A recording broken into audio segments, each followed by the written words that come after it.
has this guy changed? He has that presentation down. And Nick, he is riding business on I think he had less than $2,000 invested for the month, over 17,000 in production. And he says, what am I going to do next? I go, up your investment. Up your investment if you want to get to where Nick is. And so that's what he's going to do next, is up his investment. But he's working all sorts of leads. He's converting C and D leads. So his skill set has caught up now.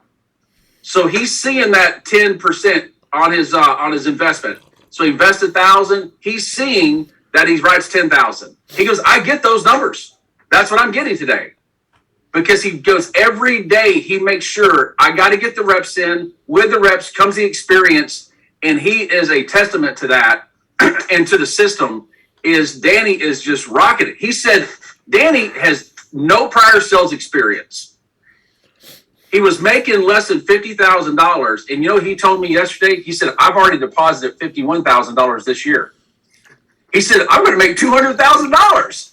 And he said, and I think with the way I'm going here, he said, I think I can hit 250. So he said, that was never a possibility. He said, I never saw my life going there. He said, I really think I'm going to make $250,000 this year. His first full year. And the only thing that's doing different is he is, like Nick said, he is locked in on what Danny needs to do. He and his wife, Kristen, said, this is it. We're not going anywhere else. This is our future. And he said, man, we're locking in. He says, because we've never, ever made this kind of money before. And we're able to spend time with our kids. And we're able to live life the way we want to live it. And he said, it's crazy that I looked at it and saw what my deposits were through this point in March, year to date. And he said, I've already made more than I've ever made in my life in the first 3 months. And we're not done yet. He's working from home, right? He's validating the model because he's getting better every day. He's developing himself. The numbers that he's doing is almost cookie cutter of what we say. It's a 10 times investment. $2,000 invested in leads in March. He's issue paid over $17,000. He's right there at it. So what does Danny need to do? Up his lead investment. He ups his lead investment. The numbers will correlate. He doubles that 2,000 to 4,000. He's going to start issue paying 36,000 to 40 grand a month. It's not rocket science. That we talk about this all the time. The better we get at this virtual, and I don't think we're scratching the surface. We talk about this all the time, guys. We are not even scratching the surface. The better we get at it, the more simple it's going to be. So for those of you that like to think a lot, it's going to be like, man, that's too simple. That's too good to be true, right? It is. It is too simple, right? Once you get it, it just becomes simple math. As our leadership and Barry Clarkson said that for the last 3 years. Once you get it, it just becomes simple math. So it's going to be a good call today, man. Yeah, I tell you what, he was talking about his wife, Kristen. She wakes up every day. She's excited because she does his texting for him in the morning. He gets on the coaching session, spends a little time with the kids because he got the kids at the house. And then when it's time for us to do his appointments, she takes over. But he was saying she wakes up every morning almost kind of giddy because she's like, okay, the game's about to start. I'm setting 9 appointments today. Who's going to win, me or the people that are on the lead? She goes, I'm going to win today. And she said that Sunday, she said, hey, I'm going to start now. I'm going to see if I can't get you 9 appointments for Monday.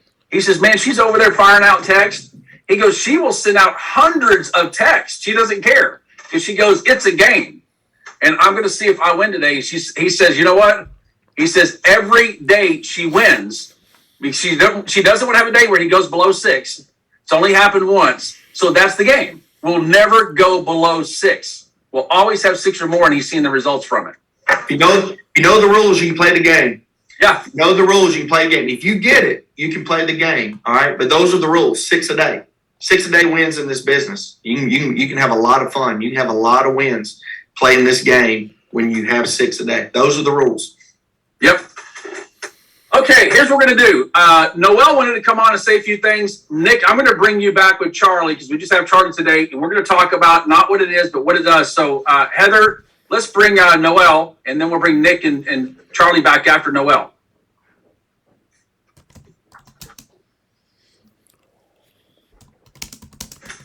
While we're doing that. Hey, morning, Noel. Morning, everybody. Danny, I am like your biggest fan. Man, I love seeing you grow. That is incredible. Incredible. Yeah, it's so funny. He just laughs when I'm talking to him all the time. I just see it. I love it. I love seeing his posts and how this has changed his family. Man, that fires me up. Yeah, hey, you have a message for everyone, so I'm going to let you take it over. Okay, thank you. I needed to apologize for something I said yesterday and kind of correct it a little bit. So first of all, I'm sorry for how I worded the height and weight thing yesterday. I recognize that this is a coaching call for brand new agents, and it is our responsibility as the coaches to steer you in the right direction and always coach you the right way. And I think what I said sounded like a blanket sweeping statement, and I really should not have done that. So I'm here to correct myself, okay? So do not willy-nilly change people's weights up an inch and down 10 pounds, okay? The carriers do not like that. They do not want that. I was talking about a specific case that I had a long time ago, okay? I've done hundreds and hundreds and hundreds of risk assessments with all the carriers.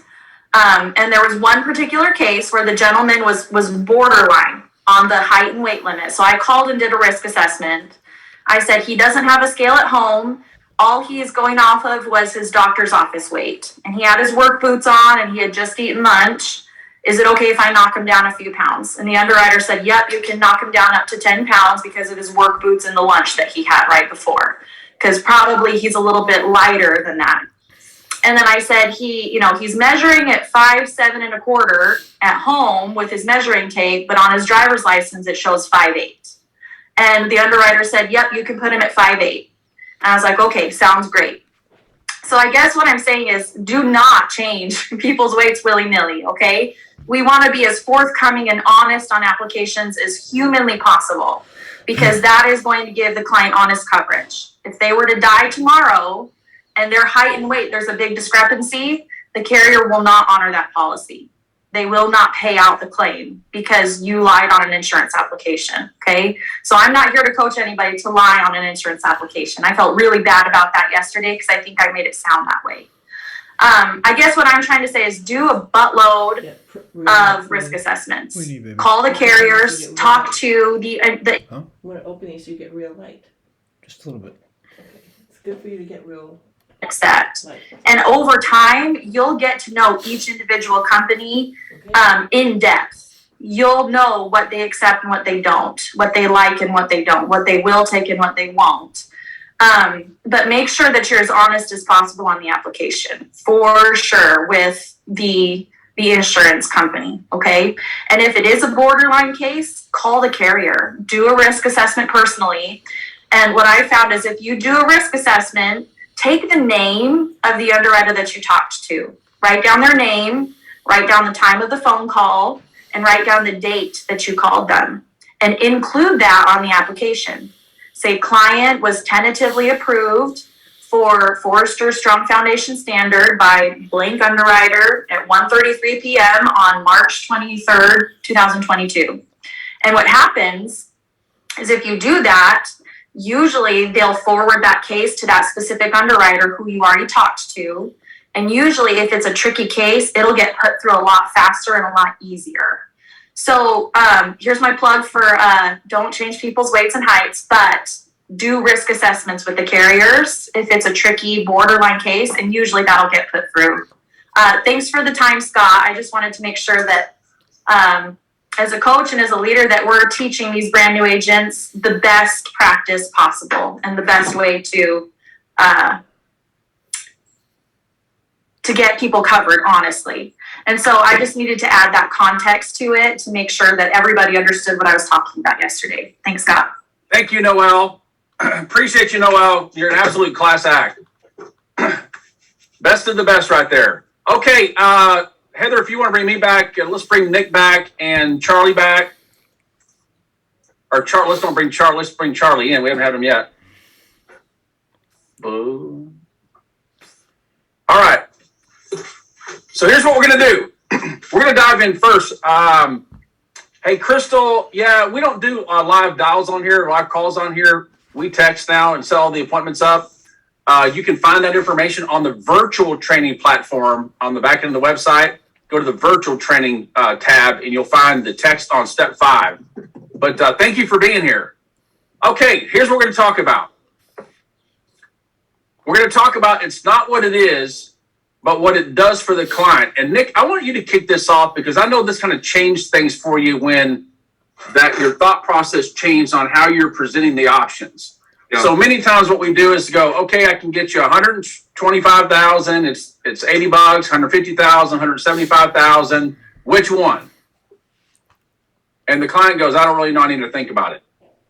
So if you change that, talk about how you change that process there, Nick. And it's not what it is. It's not about the 125, 150, 175. It's what it does for the client. Otherwise, they're never going to see the value. Yeah, so when I first started doing mortgage protection sales, like Charlie, all I'd ever done was final expense sales. It was $10,000, $15,000, $20,000 policies for burial expenses. And now that I look back, it was not what it was, it's what it did for them. It wasn't the amount, it was something that buried them, right? That was why they got the policy. But when I started doing mortgage protection sales, it was all about trying to pay off that house. It was trying to get the $100,000, $125,000, $200,000 worth of coverage paid off. And I was blowing people out by quoting full mortgage protection payoffs.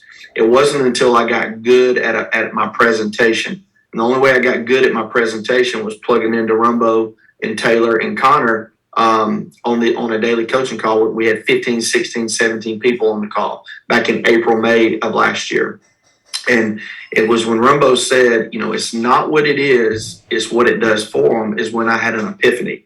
I was like, oh my God, that just makes sense, right? So if it makes sense to me, you've got to portray it to the client where it makes sense to them. So before I get going, I do my little relationship building, short. It's gotten shorter and shorter, Jamie Trent, the better I've gotten at my presentation. I don't feel like I have to do a lot of rapport with them. Okay. I used to think that's what I had to do. I used to think I had to get them to really like me to buy from me.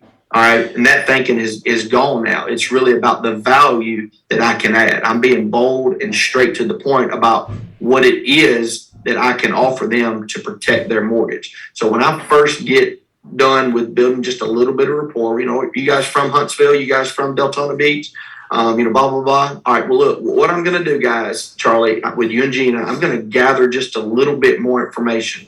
As the field underwriter, my job is just to get you guys approved. I know you want to protect this mortgage that you got with Rocket Mortgage, but let's be honest, it's got to make financial sense, right?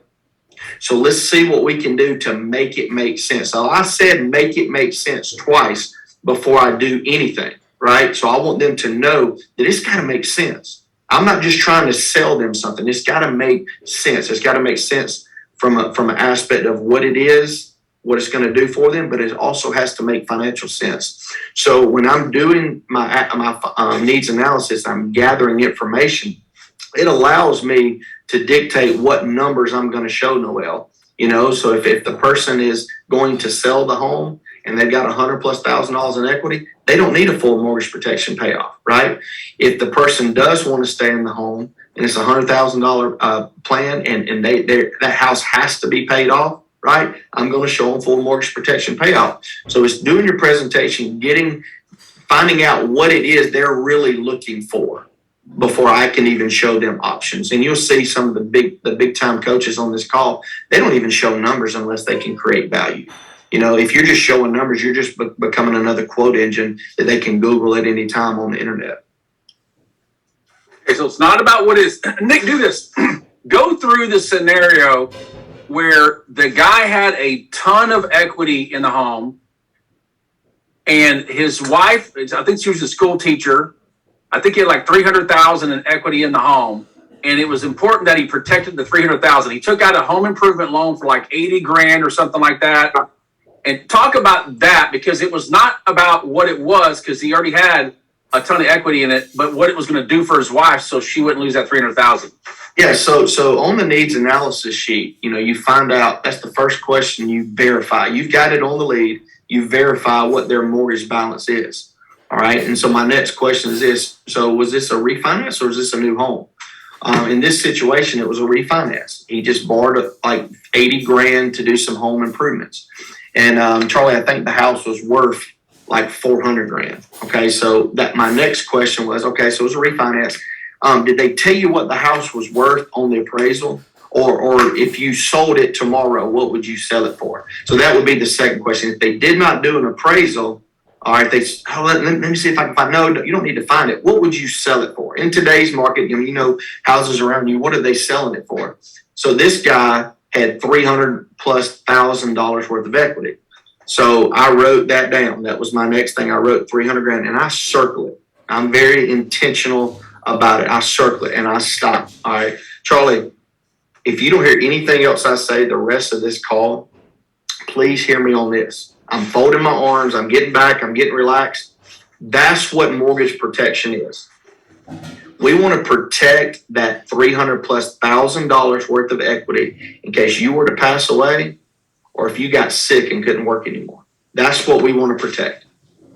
And 9 times out of 10, they'll be like, you know what? That's right. Yeah.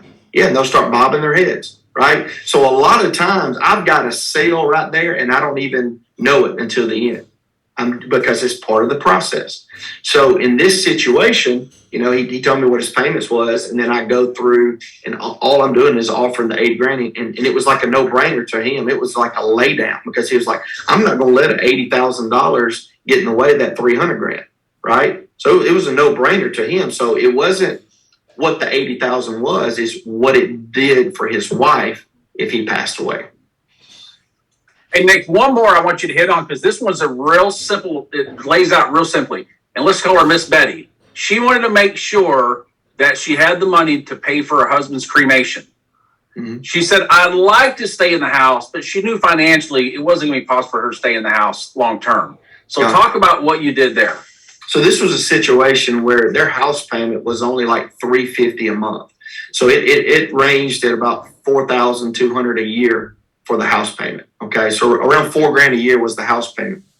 Well, in talking and doing my needs analysis, when I asked the question, I asked the husband, what was he going to do with the house? He's going to sell it, Charlie. Okay, automatically he's going to sell the house, right? When I asked her what she's going to do if he passes away, it was like this. Well, I want to stay in it as long as I can, right? So before that, on my insurance, on my needs analysis, I found out what that kind of insurance they already had. All they had on the husband was a $10,000 burial policy. When they told me they had 10 grand, it was with a company called Lincoln Heritage. I said, no, that's going to be used for his burial. Yep, that's what we got it for his burial. Okay. I said, is he going to be buried or is he going to be cremated? Oh, he's going to be cremated. Okay. So I know cremation right now is between $3,000 and $4,000. All right. That's what cremation is. By the time all in services, everything is between $3,000 and $4,000. So when I'm presenting the numbers, all right, I already know that I can kill that $10,000 plan because he only had it like a year and a half from a rate standpoint because Lincoln Heritage is very expensive. But when I did my quotes, all right, the first quote I did was, I said, what this is going to do, this is going to give some this is going to take care of his cremation, but it's going to give you about 2.5 years worth of mortgage payments. Then I think I did a 15 and then I did a 20. So I did 10, 15, and 20. But I didn't say 10,000. I didn't say 15,000. I didn't say 20,000 because my mindset is it's not what it is, it's what it does for them. So when I did the 10, I said, this is going to pay for cremation, Charlie, but also what it's going to do is it's going to give you 2.5 years worth of mortgage payments. And then I did the 15 and then I did the 20. When I got to the 20, what this is going to do, Charlie, is it's going to pay for the cremation. It's going to give you right at 4 years worth of mortgage payments. And I'll never forget, she was on the right side of the screen. He was on the left side of the screen. And she looked at him. She said, let's do it. I mean, it was like, again, so when you do your presentation and you do it with conviction and you do it with boldness, because people want to hear the truth, right? Whether we don't like it or not, we get on this call and we coach hard. You may not like the truth, but deep down, you know you need the truth, right? And people want to hear the truth. And so when you are doing the needs analysis and you can figure out, oh gosh, they need this, right? You can be bold and you can be, very transparent, all right, with them when you're confident that they need this. And people can feel that, right? They can feel it all on them. So it was just a no-brainer, for them to get it. So that's a perfect cookie cutter example of it's not what it is, It's what it does for them. They are going to know they got $20,000 worth of insurance until they get their policy. Yep. You know, and she really thinks about, okay, Nick said this. Yep, that's right. Cremation, 20,000. That's what we got. Yep. So guys, that's it right there. If you learn to present that way, they'll see the value in that. Versus 20,000. Well, I just saw a TV commercial says I could get 100,000 for about half that. One, they can't qualify for that TV commercial one. But they don't know what they don't know. But what he presented there was Sherry had a $10,000 policy. She said she asked for his burial. This one was going to keep her in the house for 4 years plus pay for the cremation. So again, it's not the 20,000. It's what does it do for the client? It keeps her in the home. She said, I like to stay in the home as long as I can. So that top number that Nick gave her, that was comfortable in their budget. It gave her 4 years and the cremation. Then she felt good about it. She's like, get rid of that $10,000 policy. I don't need that. That thing's worthless. It's $10,000. It cost me X. That's all. See, she didn't see any value in that $10,000 one then. She says $10,000 it costs X. I'm going to get 20, but it's going to give me 4 years worth of mortgage payments and the cremation. No one will ever replace that policy unless they come in there and lie about what they're giving her. No one will ever replace it because she's going to go, no, you're not replacing this. This keeps me in my home for 4 years and pays for my husband's cremation. She'll never get rid of that. And when he passes, she can pull that policy out and go, yep, all right, let me call the company because I need to get my 4 years worth of mortgage payments and the money for the cremation. I'm taken care of. He feels good about it. She's secure. If you can grasp this concept, what Rumbo's talking about, if you can grasp this concept, when you're going to work these life leads, you're going to dominate. If you can grasp this concept that Rumbo's talking about. Because these life leads, a lot of them are going to have mortgages. Some of them aren't, right? But if you can grasp the concept that it's not what it is, it's what it does for them, you're going to kick butt on these life leads. Because you got a flip chart. All you got to do is read. Yeah, if you're getting a lot of I need to think about it, it's coming right here. They don't see the value. You got to ask them, would you stay in the home? He said no. She said, I'd like to stay in the home as long as I can. And Nick said, no problem. I'm going to help you. I'm going to help you do that. So here's what this is going to do. It's going to give you 4 years worth of mortgage. See, he did first 2.5 years worth of mortgage payments, probably 3 years worth of mortgage payments, and then 4 years worth of mortgage payments plus $3,500 for the cremation. And she said, I'll take the top one. Keeps me in the house 4 years and gives me the money for the cremation. It's what it does for her. So just like Nick said, it will totally change your business if you start presenting it's what it does for them. If you're just presenting numbers going, hey, this one's 10,000, this one's 15, and this one's 20, she's going to go, nah, I don't want to mess with cancel the other one. I just keep what I have. I don't want to go through that hassle. We've already been paying on it for about a year. I don't want to mess with that. But then that changed. No problem. I'll call and cancel that thing today. Because it's just $10,000. It doesn't do anything for me. This one gives me 4 years worth of mortgage payments and my husband's cremation. Hey, Scott, Nick. Yeah, Charlie, I'm going to you next. 3 of the applications last week I wrote, and one of the ones I've written this week were because the reason they made the decision was because it was a dual purpose. And Talk about that. It covered both of them. It covered the payments on the mortgage. It bought them the time, but their situation was that they had legitimate plans to pay it off early. Okay? So when I mentioned that is great, you got a great goal in mind, pay it off early. What this will do for you is you can choose at that point, you can cancel it because you no longer cover your mortgage, but at the same time, you can still cover your final expenses as well. And whether you pass away tomorrow or you pass away when you're 99, it's there, it's permanent, it's coverage, and you can use it for both purposes. And that's what made the decision for them. Hey, Charlie, let me ask you this. They were covering they were covering 2 things. So Do you ever use a term policy to buy people time like this? Same concept. Rarely, yes, but I do. Yeah, absolutely. When would you use a term? It would basically, if we're fighting a budget issue, okay, I will use it. I will knock it down to the 50K, okay, and try to get them as much as I can. Now, the only bad thing about that is when you're dealing with someone in their 70s, I mean, your max term is a 10-year term, probably, you know, in most cases. But it's back to that same thought process. Something's better than nothing, you know. So, Charlie, talk about this. So say it's your age, yours Gina's age, and they go, you put a whole life option in front of them, and they're like, man, I don't know about that. What would you do when it came to a term option for yourself? You go, hey, listen, it's too expensive, doesn't really give us enough. What would you do for yourself to put in place for Gina?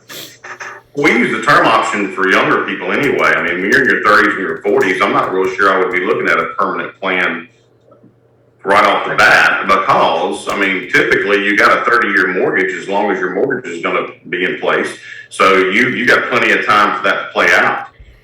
So, you know, I would definitely look at the term options, and I'm a lot more, to Nick's point, have gotten a lot more confident where, you know, I often tell, listen, from my personal and professional experience with this over the years, I tell my clients, most people don't do 100% of their mortgage.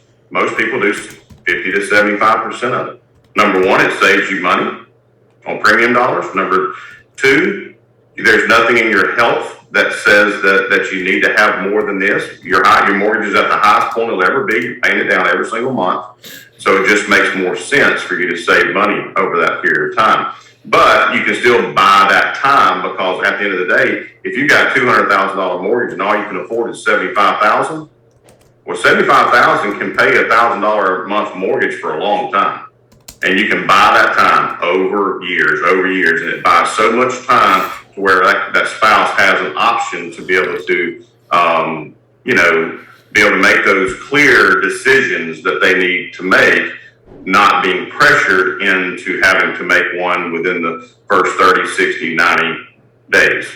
Okay. So yeah, there's a lot of situations like that, but I think back to Nick's point, and it's setting the expectation, and I'm not saying that for them. I guess you got to set the expectation for your client, but you got to set it with yourself first.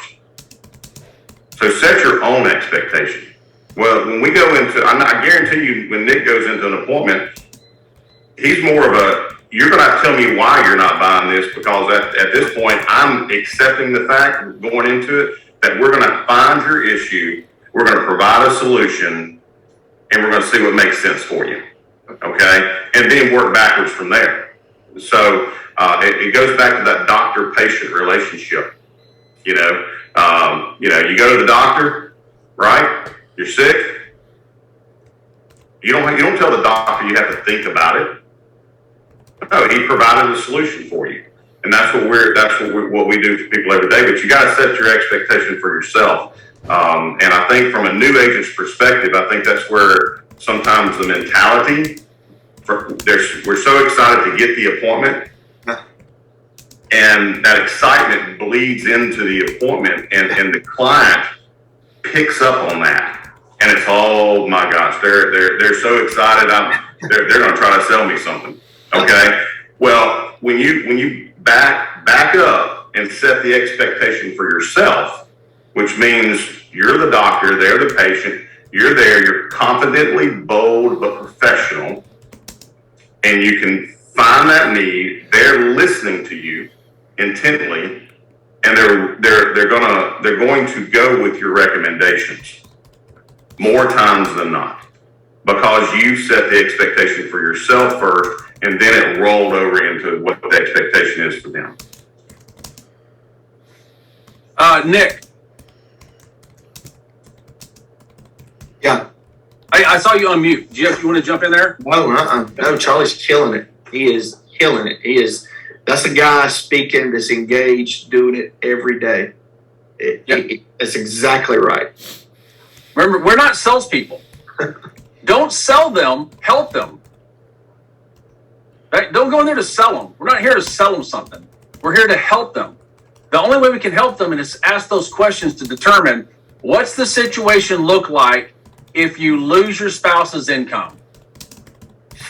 And then how can I help you avoid losing your home and your equity and everything you worked hard for? You can also, there's another option. You got somebody, like to Charlie's point earlier. Hey, listen, I can't afford a $200,000 payoff. No problem. Here's what we're going to do. You can't afford the payment either if you lose your spouse's income.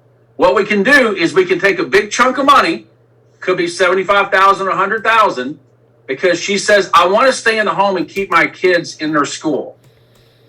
No problem. Let's look at an option to give you a big chunk of money that you can take, call the mortgage company and say, if I send you this $100,000 towards my $200,000 mortgage, can you apply that to the principal on my mortgage and recalculate my payments and maybe get the payments down to a point where I can afford them on my own now? See, we can still help them that way. It doesn't just have to be it's full payoff or it's we're going to buy them 3, 4, 5 years. If they want to stay in the home, you can get them a big chunk of money. Again, reduce the amount of the mortgage, recalculate the payments, and maybe then at that point I can afford to stay in it by myself on my own income. All right. It's not what it is, it's what it does for them. That's what it does for them. Here's what it does for you. It's going to keep you in the home. Now, don't say guarantee them it's going to get the payment down to a point where you can afford it, because I don't know what the situation is. It may be that you get it down and it's still $300-400 more than they can afford. At least they still have the money. Now they go, well, I still can't afford it. Applying that $100,000 is still too expensive for me. I'm not comfortable with it. Well, you still got a big chunk of money. Here's what you can do then. Use that money to buy yourself some time, pay the mortgage payments so that you can put it on the market, sell it, keep the rest of the money that's left over from that big bucket, and then get that equity out of it, and now go get you someplace you can afford. The thing is not putting them in a situation where they go, I don't have any place to live. We're here to protect them that. And then when it comes to the life lead, it's making sure they have the money. See, Miss Betty, what she wanted to make sure that her husband was able to be cremated, and she's not sitting there going, I don't have the money to do that. Like, what am I supposed to do? She wanted to make sure she had the burial policy for him. So when you're talking these life leads, you're doing the same thing. It's no different. You're just asking them, what are you wanting to accomplish here? If you just ask them, you can't be scared to go back and hit on that. You can't be scared to go back and hit on that why. I remember when I was coming out of final expense and the mortgage protection, the one thing you told me, and this was when we were still in the field, was do not go any further into the presentation until you get their why and why they filled that form out or why they responded. Yeah. That was the only thing. That was the one thing that made the difference for me, is that because you're going to end up being just a quote engine, like you just said, okay? Once they get that number and you haven't touched on their why, it's going to be a bill. It's not going to be the value. So, yep. Richard, what you do is when Nick's presenting those options or Charlie's presenting those options, Nick's saying, hey, this is going to give us, Betty's going to give you 3 years worth of mortgage payments and allow you to pay for your husband's cremation. That's $67 a month. This one's going to give you 3.5 years, plus the cremation. That one's $81 a month. And then this one will give you 4 years, plus the cremation. That one's $97 a month. Which one do you feel gives you enough time? And then she picks it. So you present the premium as you present the option. This is what it's going to do for you, and it's this much. This is what it's going to do for you, and it's this much. This is what it's going to do for you, it's this much. Which one do you feel accomplishes what you want and fits your budget? And she picked that one. She's the top one, the $20,000. The 4 years plus the cremation. and a great phrase to point that at is you can say, you know, okay, Nick, here's our 3 options, okay? Which one of those do you feel like best provides the best solution for you at this time? And just ask that question. That's where I think a lot of agents have a hard time asking for it, okay? I mean, you got to be willing to ask for it. You've provided a solution for them. You got to ask for it, so. Hey, let's wrap with this. So as the new life leads start hitting here, and Nick, hit on this, because when you're working those life leads or provide a solution for someone's burial, you'll find a lot of replacement opportunities. They already have a policy. So this agent's saying, hey, as a brand new agent, how do I do that? Because if I call these and they already have a policy, how do I approach that? How do I figure out what they have? What do I say? Or what do I ask? You read the flip chart. You read the flip chart slow. If you don't know it, read it. Get good at reading it. Get in your private time, read the flip chart. It is dynamite. Just read the flip chart. We're not going to complicate this thing, guys. Just read it. When you read it slowly, they'll tell you what they have.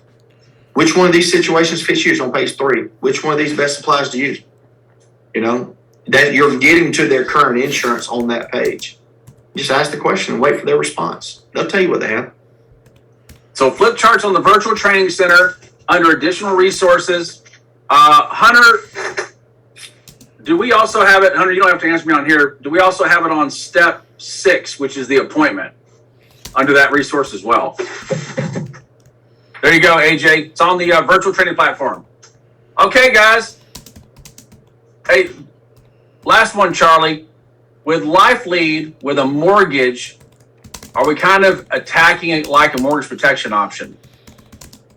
I think you gotta handle the mortgage first, okay, and then roll into dual purpose, if that's what makes sense for them.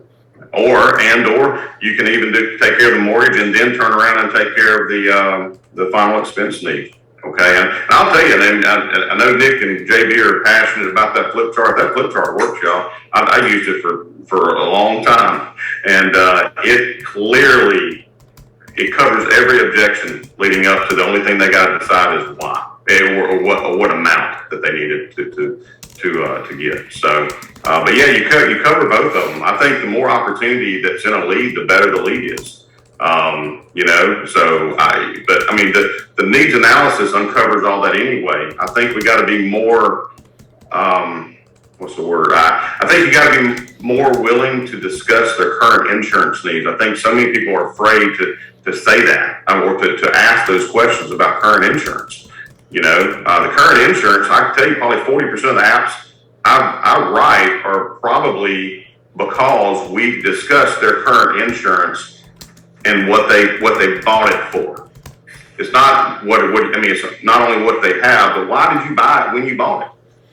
And discuss that and open those doors up, because you will then come full circle and take care of their mortgage for a mortgage protection policy, and then possibly could lead up to a final expense policy as well, or a policy that takes care of both at the same time. Yeah, don't be afraid to ask about the policies. Here's the good news. When you find they already have insurance, they believe in the insurance. Correct. Yeah, They believe in it already. Hey, listen, if right now I'm getting a lot of questions from a lot of brand new people about where are the scripts and all that stuff. On the virtual training platform, there are 8 steps that you need to go through. Managers, please make sure you're saying go through the 8 steps. Do not get on the coaching call unless you've gone through the 8 steps, because your agents are going to be lost. And here's what's going to happen to you managers. You're going to be getting hammered with questions. The platform was built so you go through the 8 steps first. That answers a ton of questions. Then they go in the coaching session, and at least now they can see. Right now, if they're not going through the 8 steps, they're on here right now, they're blind. They're handicapped as to what to do next because they haven't gone through the basic foundation, which is the 8 steps, then the coaching session. So always, when you're onboarding a brand new agent, hey, here's the first thing you're going to do. Don't go click on that coaching session and get on there right now. Go do the 8 steps first.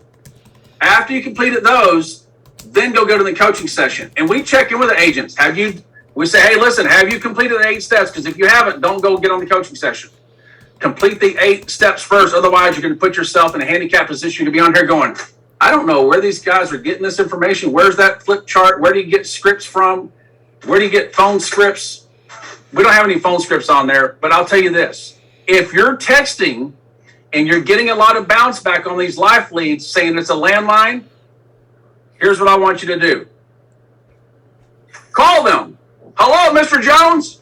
There's a phone number you text and it bounced back a landline. Just call them. Like, don't overthink it. It doesn't mean you, because we don't have phone scripts on there, you can't call them. Just call them. Hey, I'm calling you about this request you sent here on your mortgage. Or I'm calling you about this request about your funeral expenses.